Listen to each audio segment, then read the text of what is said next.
আসসালামু আলাইকুম।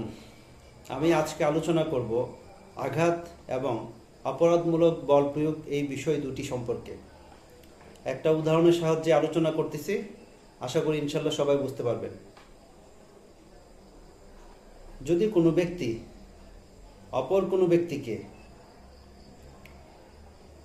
একটি চর দিল, উক্ত চর মারার কারণে যদি ব্যক্তিটি ব্যথা অনুভব করে তাহলে ইহাকে আঘাত বলা হবে।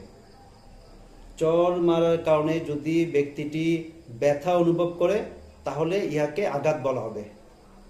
আর যদি কোনো কারণে সে ব্যথা অনুভব না করে থাকে, তার যদি ব্যথা না লাগে, তাহলে তখন ইহাকে আঘাত বলা যাবে না, তখন এটাকে বলতে হবে অপরাধমূলক বল প্রয়োগ। আঘাত এবং অপরাধমূলক বল প্রয়োগের মূল পার্থক্যটা হলো, আঘাত করা হলে আপনি ব্যথা অনুভব করবেন, বাট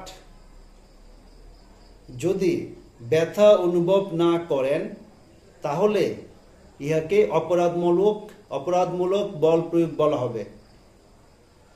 আঘাত হলে ব্যথা ফিল করবেন, আর যদি ব্যথা ফিল না করেন, অনুভব না করেন, তাহলে ইহাকে অপরাধমূলক বল প্রয়োগ বলা হবে।